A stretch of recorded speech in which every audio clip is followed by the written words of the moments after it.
Então, queridos amigos, queridos irmãos, muito boa noite. Como sempre, é um prazer para nós receber esse convite desta casa que nós consideramos vanguardeira do Espiritismo aqui no norte de Portugal, do qual eu já conheço há mais de 20 anos e do qual nós temos procurado realmente, sem alguma proposta salvacionista, de que o Espiritismo hoje tem uma configuração muito mais centrada na parte moral e ética do ser humano, sempre com vista a trazê-lo para a sua realidade, para nós podermos contextualizar a nossa existência. Nós estamos nesse século de muitas mudanças, de muitas transformações, e não adianta nós termos muitas visões ou muitos focos para resolver os nossos problemas. Jesus é a referência máxima para nós, os espíritas, e há muito tempo que nós vemos tentando mudar a nossa atitude, o nosso comportamento, para que nós possamos um dia ser o reflexo dessa estrela de primeira grandeza. Porque para nós somos os familiares, os irmãos mais novos do Mestre. Ele, na condição de pai e mãe, porque a sua condição era divina e não tão humana, veio nos trazer uma essência muito intitulada por Teilhard de Chardin, que diz que nós não somos seres humanos numa experiência espiritual. Pelo contrário, nós somos seres espirituais numa experiência humana, ou seja, ganhando espaço para poder crescer como espíritos imortais que somos. Gostaria de abordar um tema hoje. Não vou protelar muito por causa das máscaras e a gente tem que aprender a espremer a laranja, ou seja, dentro de um pouco de tempo, aproveitar o melhor do sumo, tá bem? A característica do amor na família, que transformação esse amor pode dar? Como é que nós podemos ver hoje a família nesse contexto, aonde nós ainda não estamos a fazer uma leitura correta da realidade? Primeiro temos que analisar os princípios espíritas. A Terra não é um planeta de primavera infantil. Antes, pelo contrário, o seu magnetismo, a sua condição, a sua natureza gravitacional, o seu magnetismo eletromagnético atrai para cá espíritos comprometidos com a sua própria consciência. Herdeiros de nós mesmos, nós já não mais podemos fugir das máscaras que nós usamos para passar a imagem daquilo que nós não somos. O vírus vem nos ensinar, através do campo do infinitamente pequeno, que nós temos que mudar de atitude, temos que mudar de pensamento, temos que mudar a nossa forma de observar e analisar as coisas. É bem verdade que nós ainda não cumprimos, na essência, o que prescreve o Evangelho, mas se a Terra a que atesta nós como almas falíveis, nós temos que ter noções que essa realidade aqui é um planeta de provas e de expiações em que o campo da forma é muito vulnerável. Basta um vírus, basta uma doença, basta uma pandemia, basta um cancro, basta uma cirrose, basta uma ausência de falta de ar crônica pelo uso de excesso de tabaco, basta guardar rancor, ressentimento, raiva, ódio, tristeza. A nossa matéria é uma estrutura que permite que o nosso espírito também desemboca nela, ou despeja, ou deságua todas as nossas angústias da alma. Então, o nosso melhor amigo, o nosso melhor irmão, para entender o amor da família é nós próprios, o nosso próprio corpo. Se o seu corpo é um arquipélago celular, em que cada célula tem uma estrutura e uma inteligência específica, ele é que te dá a forma. Então você é o reflexo da forma. A família, as virtudes e as invirtudes, têm o reflexo de quase 70% dos pais. Então, se nós queremos trabalhar o espírito imortal na casa espírita, nós temos que aprender a trabalhar a mudança na família.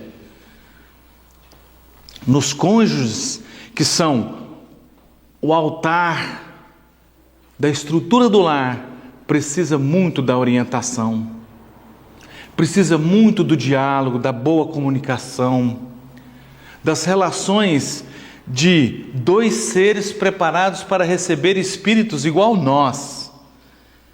Uns com mais empatia, que traz laços de profunda afinidade, ora com o pai, ora com a mãe, ou então com ambos os cônjuges. Ou então aquele espírito que nasce já bastante desajustado para o processo familiar, aonde parece que o lar teve toda a estrutura para receber um ser que na constituição biológica parece um ser perfeito, mas antes, pelo contrário, é um espírito que vem de longas e longas caminhadas assim como nós. Então a condição de planeta de prova e expiação atesta que, nessa nossa observação da realidade, a Terra está mesmo numa excelente oportunidade de nós transformarmos a única pessoa que nós podemos movimentar no palco da vida, que somos nós próprios. Fazendo essa alteração, nós somos um elemento saudável, uma célula saudável numa família mais ou menos desestruturada. Se você é uma célula saudável, ao contactar com seu cônjuge e ou receber espíritos que não são tão empáticos, mas mais de natureza antipática, nós vamos ver que a oportunidade desse espírito é trazer uma excelente oportunidade de adquirir novos moldes para o seu melhoramento moral. E se a lei de justiça, caridade e amor atesta que Deus não impõe que nós sejamos criaturas somente dados ao sofrimento, o Espiritismo tem que ser a mola do progresso para a pessoa compreender pelo menos o seu estágio de sofrimento.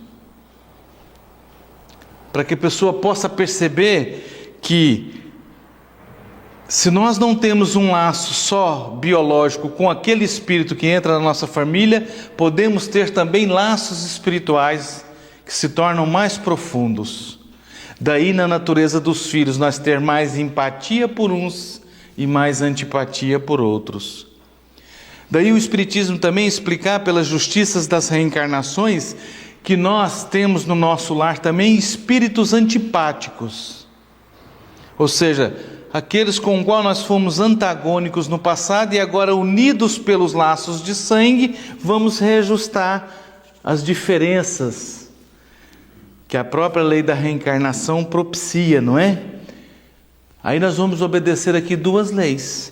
A lei material, que corresponde à nossa forma biológica e que vai manifestar o reflexo do nosso espírito.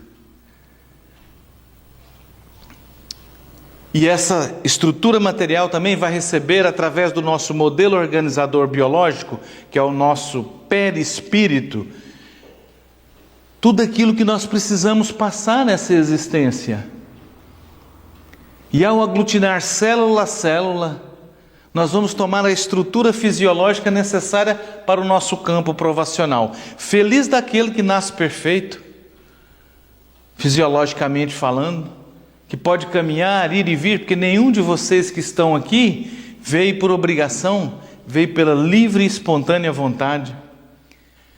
Provavelmente, se nós falarmos agora das leis espirituais, os espíritos que estão aqui, que nós nem sequer temos noção da quantidade que são, que uma coisa podemos garantir, não são poucos, já não vêm às vezes pelo próprio pé, precisam ser trazidos através de vanguardeiros do bem, em regime de colônia espiritual, para assistir o nosso trabalho. E a nossa realidade passa a tomar um novo prumo, porque há uma nuvem de testemunhas que nos observam, meus irmãos.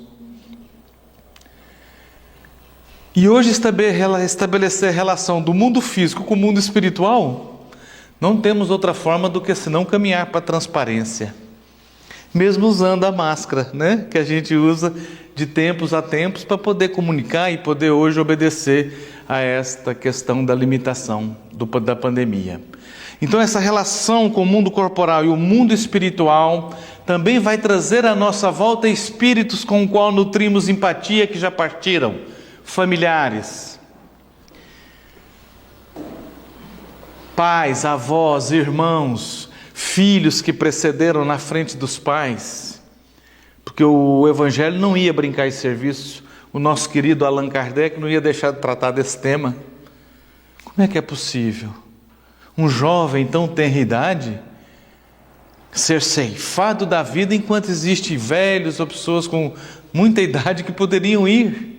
O problema aqui não está na idade fisiológica, cronológica. Estamos falando da idade espiritual. Aí o Evangelho convida: mãe, pai, antes pelo contrário, louvai a Deus por ter tirado o seu filho deste vale de lágrimas. Porque a terra é um planeta de prova e expiação, então tudo que toca na perda, tudo que acontece na nossa forma é um sentido de perda. Porque você já nasce fadado a um dia deixar o corpo físico. Nós somos o único ser, tirando os nossos outros irmãos, em escala vegetal, animal, que temos um período de nascença e um período de degenerescência. Nascemos fadados à morte, então nós caminhamos para a morte. Então, não seria de inverter a análise na família? Se nós estamos juntos por um período temporal entre o berço e o túmulo, pelo menos quem tem a consciência espírita já não pode estar mais no campo só das sensações fisiológicas, viver para comer, beber, dormir e reproduzir. Nós já tem que ver com um olhar de cosmovisão. Cosmovisão é assim: com a doutrina espírita não dá para olhar o mundo mais como um mundo comum, só de experiências psicológicas, emocionais, sentimentais e experimentais. Você tem que pôr o óculos da visão espiritual e olhar o indivíduo que está à sua frente como está em. Eu não sou o Francisco, estou em Francisco, nessa existência, mas eu sou a herança de várias e múltiplas outras reencarnações. Mas ao desembocar nessa, eu escolhi um grupo familiar para nascer. Esse grupo familiar me trouxe a herança genética. Cada um pai e a mãe doam 23 cromossomas. Os cromossomas, não é? Ao juntar lá o espermatozoide no óvulo, faz o zigoto e ali se dá um movimento da dança da reencarnação. Que para uns é na hora que se efetua o ato, para uns é na hora que se faz X anos, não importa. Não vamos discutir isso hoje. O que nós queremos deixar claro é que toda essa programação é assistida por uma pleiade de espíritos com o qual nós nutrimos, segundo o Evangelho, afinidades. Né? Daí nós temos a lei de afinidade moral, a lei de afinidade espiritual e a lei de afinidade física. Quando você nutre o sentimento por alguém, não é? Você passa na tela da sua visão, encontra uma mulher ou um homem bonito e diz: encontrei a minha alma gêmea. É verdade ou não é? Só que depois você casa, deixou de ser alma gêmea e passou a ser uma algema. Mudou a figura, porque cada um acha que é dono um do outro. E nessa instância de posse nós já vamos trazendo.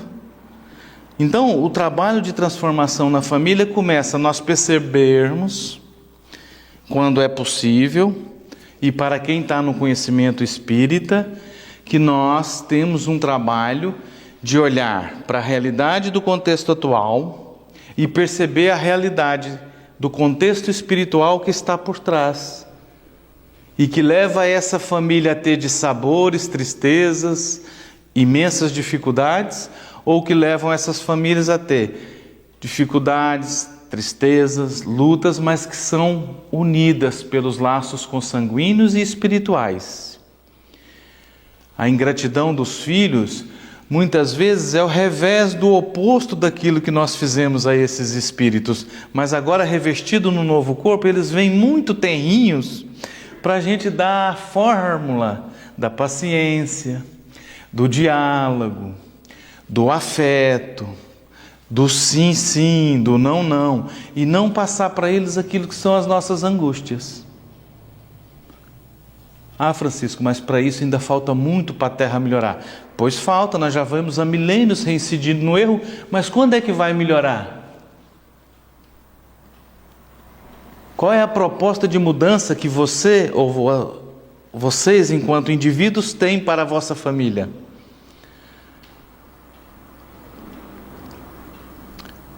Qual é a forma qual você contextualiza a situação familiar atual no momento? Ah, nesse momento eu estou divorciado, estou divorciada. Nesse momento eu não vejo meus filhos. Então todo mundo que nos procura no consultório vem a trazer uma imensidão de problemas que não soube se orientar e nem foi bem orientado. Porque as religiões ainda massacram pelo processo de subserviência, nos obriga a ter encargos disfuncionais para atender prazeres imediatos, como longos passeios, compras de roupas de marca, sustentar os filhos num padrão do qual eles exigem que não são compatíveis com a realidade financeira, e a gente vai cavando o próprio fosso. Aí, em vez de dar amor, diálogo, atenção, damos coisas. E aquilo que é essencial passa muito rápido no carro da existência. Quando a gente vai ver como é que está, 46 anos, já careca já vai ficando a São Francisco, a barriga vai crescendo. E como é que fica a beleza que brilha e passa? As propriedades que trocam de dono, o dinheiro que muda de mãos. Então, como usufrutuário, meus amigos, a família é uma instância de trabalho que tem que ser não digo reorganizada, mas reanalisada, pelo menos no contexto espírita. Para que nós possamos ser um elo de firmeza, de ligação para as disfunções que essas famílias sofrem. No livro Obreiros da Vida Eterna, o André Luiz pede uma reunião, eu até anotei aqui o nome para não esquecer, com o instrutor Jerônimo. E o Asclépio vem de uma instância que já não tem a forma humana. Era um espírito sem forma. Porque a dimensão de amor que o envolvia não dava para configurar no ser humano. Era mais crístico. Era mais alargado. Então, para manifestar no nosso lar, ele toma de um corpo espiritual para poder dar as pequenas orientações ao grupo de estudo. E o que nós estamos a fazer aqui hoje? Reunidos para adquirir orientações num grupo de estudo. Por isso o que interessa não é a quantidade, é a qualidade do alimento que a gente veio buscar. No contexto dessa família espiritual, que é uma excelente oportunidade de a gente criar laços de afinidade. Porque se há turbulência na família, há perturbações, tem havido muita discórdia, mas também tem havido muitas famílias que têm dado o exemplo de solidariedade. E a reencarnação nos laços consanguíneos é um exemplo de que mostrar que as reencarnações são solidárias. Hoje eu venho na condição invertida. Sou eu que sou o agente passivo da relação. Sou eu que tenho que ser mais prestativo, fazer pelos outros, pelas filhas, pela mulher, pelos irmãos. É a minha forma passiva. Inverteu a polaridade. Amanhã você vem na forma mais ativa da relação, seja na família, seja com os filhos, de mais autoridade, de mais informação e clareza nas ideias e nas orientações. Não, isto está errado, não pode. Por favor, hoje é dia de nós fazermos o nosso evangelho no lar. Então não é hora de brincar, vamos sentar e vamos dedicar 15 minutos, um quarto de hora, meia hora ao estudo do evangelho de Jesus. Falar de Deus. Não é essas missas recentradas e ditas e relidas. Falar de Deus para nossas crianças é quando você olha nos olhos dos seus filhos, sejam eles com mais empatia ou menos empatia, e você dizer, olha, essa semana o pai falhou. Essa semana a mãe realmente não pôde dar tempo convosco. Por esta e esta circunstância. Por isso eu quero vos pedir desculpa. Quando falharmos, não é? Porque no natural nós evitamos de pedir desculpa para as crianças. Porque senão depois eles acham que qualquer falha nossa tem que ter uma desculpa. E isso leva com que inverte os papéis. Não é isso que nós queremos. A autoridade moral, ela sempre tem a sua força, ela é invisível. Jesus, quando procedia para aqueles que queriam testar e pô-lo à prova, ele tinha autoridade moral. O que vocês desejam? Bando de cobras e bando de hipócritas. Emmanuel, para ajudar a Lívia, estava doente, que pediu, vai lá, peça para nossa filha, para Jesus, a Flávia está aqui acamada de cama, nós vamos perder a nossa filha. O senador republicano, com muita elegância, na calada da noite, pé ante pé, foi ter com Jesus. Chegou, Senhor, precisava falar consigo em particular. E Jesus, não falo com homens vaidosos e hipócritas. E ele tremeu todo. O senador romano, ao ouvir um andarilho, só que ele não sabia que o andarilho era das estrelas, não é? Não falo com homens vaidosos e orgulhosos. O que o Senhor veio fazer aqui já está feito, a sua filha está curada. Vai e volte, mas te dou uma oportunidade, se quiser me seguir agora, esteja à vontade. E ele tremeu na base, o quê? Eu segui um homem desse, eu fui para casa. E foi-se embora na calada da noite. Chegou lá, a filha estava curada. Pelo magnetismo do amor. Porque os próprios irmãos de Jesus não o respeitavam. Porque não tinha a condição moral que ele tinha. Então, quando ele é procurado pela mãe, pelos irmãos, ele pergunta, quem são minha mãe? Quem são meus filhos? Quem são meus irmãos? Esses que estão aqui à minha volta, que ouvem a minha palavra, que atentam ao me observar o meu exemplo, estes sim são meus pais, minha mãe e meus irmãos. Ou seja, dando uma visão da realidade espiritual em função da realidade física pobre, medíocre, atamancada. E aí o Emmanuel, quando veio e descobre, pensa, não, ele é um mestre, um Messias. Só que o Emmanuel tinha uma coisa, ele era puro de coração. O problema é que ele estava revestido com a máscara social. E quando ele percebeu que Jesus era quem era, ele mudou a polaridade. Saiu do pedestal e tomou a polaridade passiva. Ou seja, ele saiu da postura de senador romano, conhecedor das leis, que laborava e legislava, para ser um escravo, Nestório, 50 anos depois. Então, quando nós estamos dispostos a cair em si, no núcleo familiar, nós temos que descer do pedestal do orgulho, alinhar no sentimento da responsabilidade e ajudar os nossos filhos, o nosso marido ou as nossas esposas a saírem do estado de dormência que estão. Porque de contrário nós vamos caminhar sozinho. E aqui o André Luiz receita no livro Agenda Cristã, trata os familiares como se fosse visita. Porque é muito bom você conviver com as pessoas de vez em quando. E convivendo de vez em quando, tudo é festa na floresta. Mas convivendo todos os dias, se vocês me conhecessem, dizem assim, não dá para conviver com o Francisco. Toda hora arruma isso aqui, faz isso aqui. Porque eu sou metódico na área em que desenvolvo o meu trabalho. Mas convivendo com a família todos os dias, todo mundo já sabe quem é quem. Então nós não podemos falsear mais. Quero concluir assim. Não há remédio, não há milagres, não há como você alterar muitas coisas na família, mas há uma forma da gente sair, pelo menos, dessa existência melhor. É fazer aquilo que está ao nosso alcance pela família. E ao fazer isso, você está imprimindo os tais 70% de virtudes. Porque a virtude é a ausência a invirtude é a ausência de virtude. Então nós temos que aumentar o nível da virtude e diminuir o da invirtude. E se a Terra é um planeta de prova e expiação, a família de laços consanguíneos é um laboratório de experiências para nós, componentes químicos, espíritos antagônicos, espíritos afins, fazer essa mistura para poder dar um bom resultado no final. Porque nos elementos químicos, dependendo de você misturar um com o outro, explode.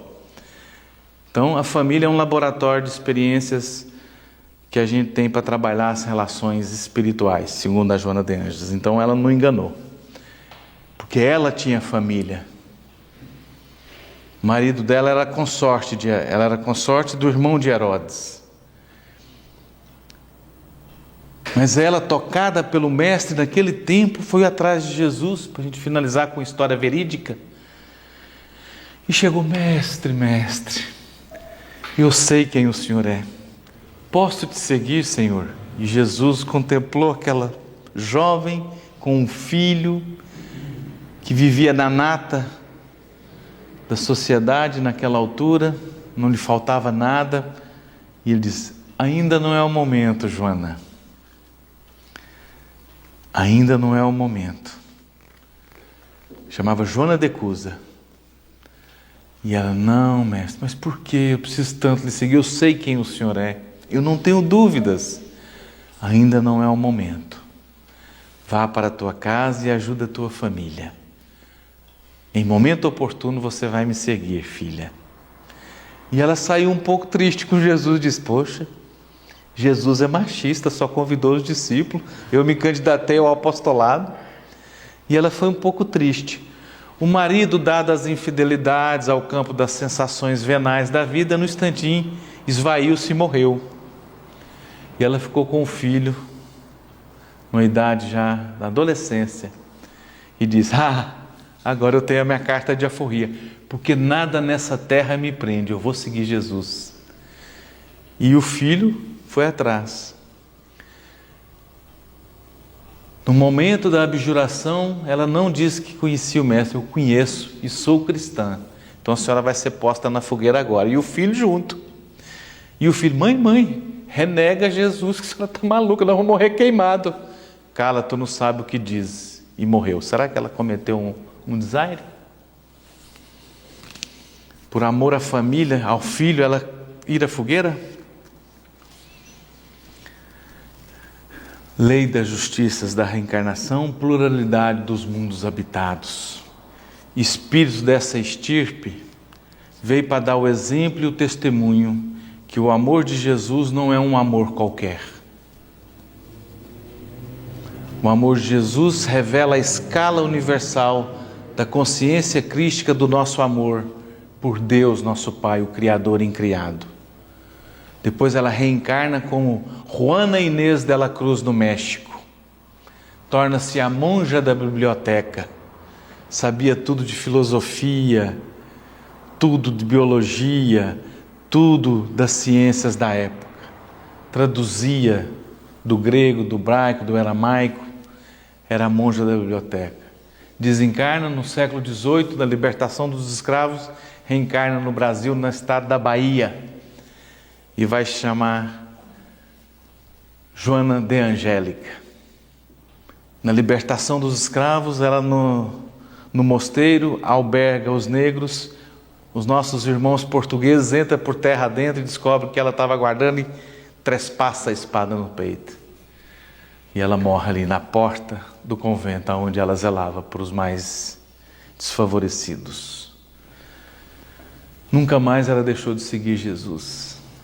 Então, se daquele tempo até agora ela disse que a família é um laboratório de experiências difíceis, ela veio nos ensinar que nós precisamos ter mais fé, mais confiança em Jesus, mudar a nossa atitude e suportar com coragem e entendimento a relação que estamos com a família. E se a família não dá valor no nosso trabalho, na nossa transformação, nós devemos prosseguir, sempre com Jesus no horizonte, porque verticalizamos o nosso espírito e os nossos filhos não são propriedades nossas. Passou a idade da parvoíce, deixa que a parvônia educa, que é o elemento dor.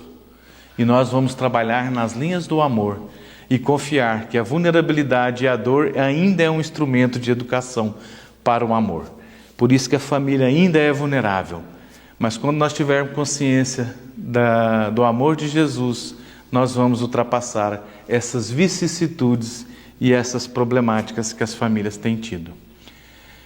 É bom, o tempo já acabou, nós agradecemos. Era matéria para nós falarmos uma tarde, se fosse preciso, para responder questões, mas não falta um momento oportuno. Se alguém tiver uma dúvida no final, pode vir ter comigo, tá bem? Vamos fazer a nossa prece de encerramento. E eu quero aproveitar para agradecer a vossa presença, por ter deixado a vossa família e ter vindo para cá, aguentar isso. Porque eu também deixei a minha e queria mandar um beijinho muito grande para a minha família, por ter deixado eu também sair do meu aconchego familiar para estar aqui convosco, para largar a família, tá bem? e muita paz e muita luz em todos vocês e os vossos corações também, e para as vossas famílias também. Vamos fazer uma precezinha de encerramento final?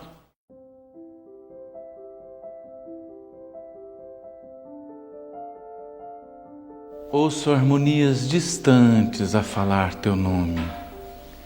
No cicio do vento sinto bafejar-me a face o doce ar da tua mensagem.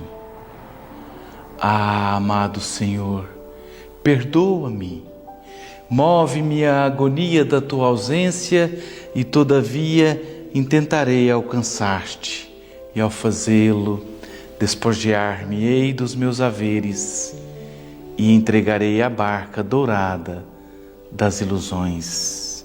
Com as mãos trançarei juncos firmes de uma nova embarcação. Cantarei para ti da aldeia distante e bailarei contente à margem do Ganges. E tu, atento, ouvirás o meu canto, olharás o meu bailado e compassivo estenderás a mão clemente. Oferecer-te-ei a choupana das minhas renúncias e a esteira da minha submissão. Contigo mendigarei as esmolas da paciência e da resignação. E a ti, somente a ti, Senhor, rasgarei as vestes e desnudando o peito, mostrarei as marcas da minha viagem para ti. Tu modificas a todos que te encontram e assim, ainda que mendigo, serei generoso, abençoado pela riqueza do teu esplendor. Céu, luz da minha noite, brilhe em mim e permita que eu seja, na estrada de caminho, a radiância da tua luz. Com esta prece, damos por encerrado o trabalho da noite e agradecendo do fundo do nosso coração a todos os guias e mentores deste lar, a todos os trabalhadores e a toda a nossa população do mundo espiritual, com o qual nós temos consagrado a alegria de poder servir um tanto mais, para que o nosso progresso de harmonia, de trabalho, seja constituído pela felicidade de enfrentar dia após dia a luta com amor, com dedicação e trabalho. Que assim seja.